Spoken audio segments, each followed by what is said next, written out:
ambulance call is recorded. What's the location of your emergency?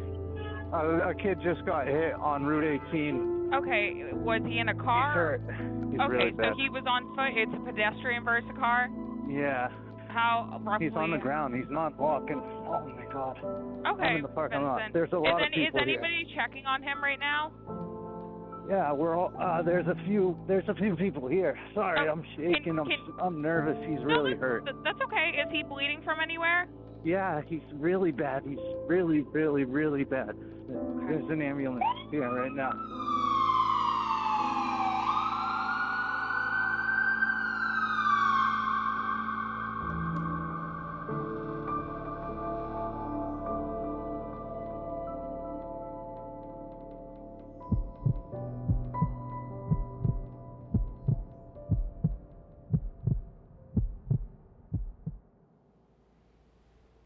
My name is Justin Silva, Abington Fire Department. I'm a firefighter paramedic and the department's EMS coordinator. So this incident, there was several aspects that made it unique.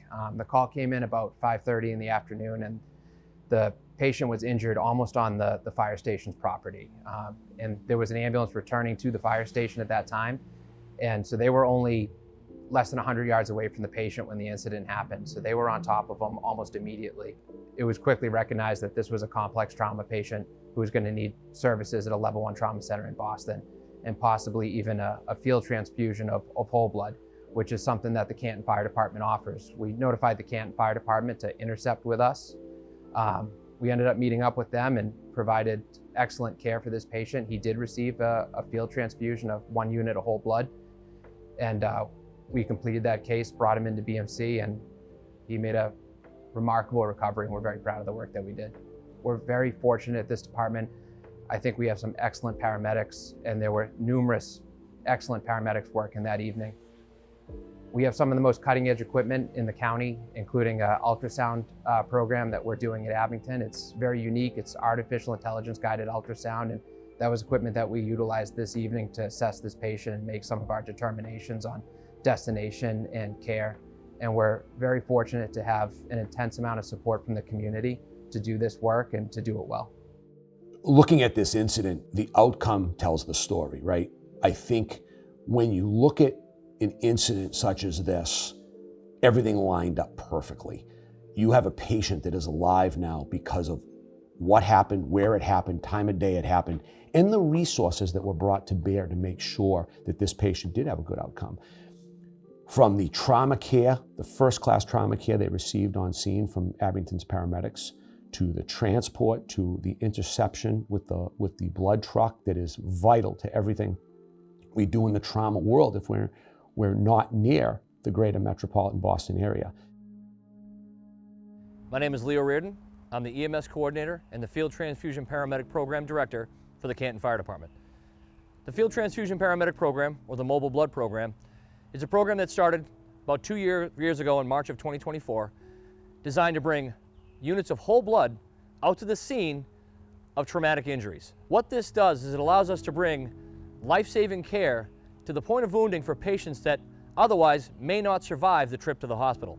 Being able to deliver as little as a single unit of blood can buy these patients time to get to a hospital and ultimately get to an OR where a trauma surgeon can save their life.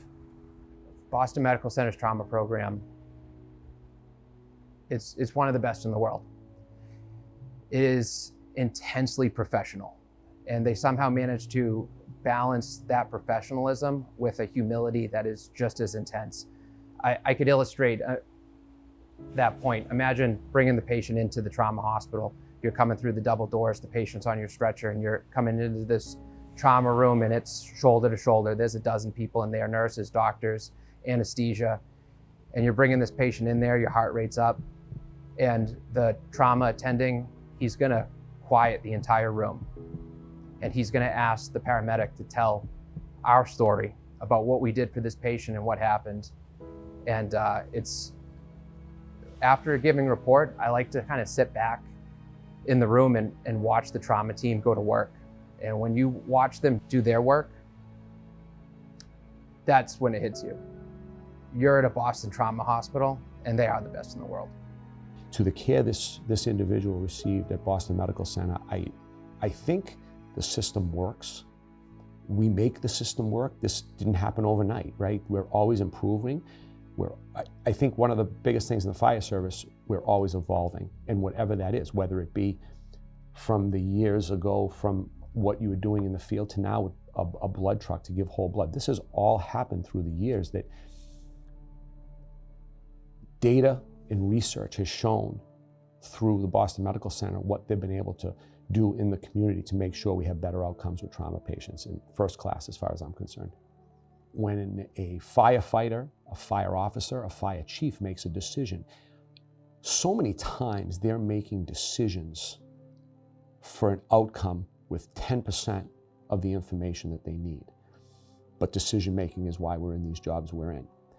And when you have to make a decision that's going to save someone's life to get them to the care that they need, and be able to intercept with the blood truck, be able to infuse blood into this individual with the incredible care that those paramedics gave and the decisions they made on scene, clockwork is the best thing I can say about it. Again, decision-making on the scene plays that role. This is all a chain of survival. I mean, the American Heart Association has talked about chains of survival for as long as I've been in the EMS world. And this is the first link in that chain of survival.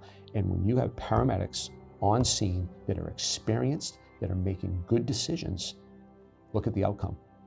This gentleman's walking today because of this. It can be a little emotional. Often in EMS, we treat and transport hundreds and thousands of patients, and not often do we get good follow-up and actually get to meet someone that we spent so much effort trying to save. So it's a very unique and positive experience, and to see some of the newer guys in the department get to take part in a successful story like this is very impactful.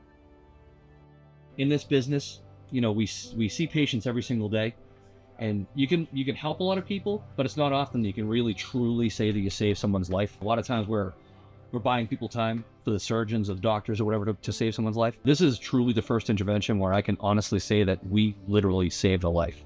To, you know, like, since you're a little kid, this is all you ever wanted to do, and to finally have a piece of making that huge step forward has been just unbelievable. So I might be a little biased, but I think we are the best, if not one of the best, ALS fire departments in the county. We have an incredible group of paramedics that work here, and we're incredibly supported by the community and the administration at the department, having some of the best, most cutting-edge equipment and training, and our medical director, Dr. Muse, is second to none. It's exciting to come to work every day and get to work with these men and women and see the impact they're making. It's truly a positive place, and there's just a deep culture of winning here, and that's not something that started recently. We stand on the shoulders of giants, the paramedics who started this service in the 90s. There's a lot of culture and history here, and it's awesome. It's exciting to come to work every day. I love it.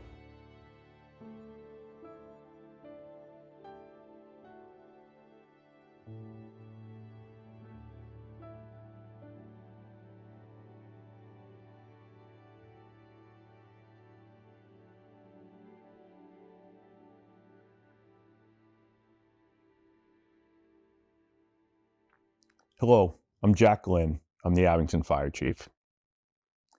This incident is a powerful reminder that outcomes are shaped in the moments that matter the most. The decision to bring in Canton's Blood Truck gave our paramedics the ability to begin advanced, life-saving care right at the scene and during transport. Care that not long ago simply wasn't available outside of the hospital. Because of that collaboration and the quick thinking of everyone involved, a life was saved. We're incredibly proud of our firefighters and paramedics, grateful to our partners in Canton, and thankful for the team at Boston Medical Center that carried the care forward. This is exactly why we train, why we invest in new technology, and why we work together, so that when someone needs us the most, we are ready.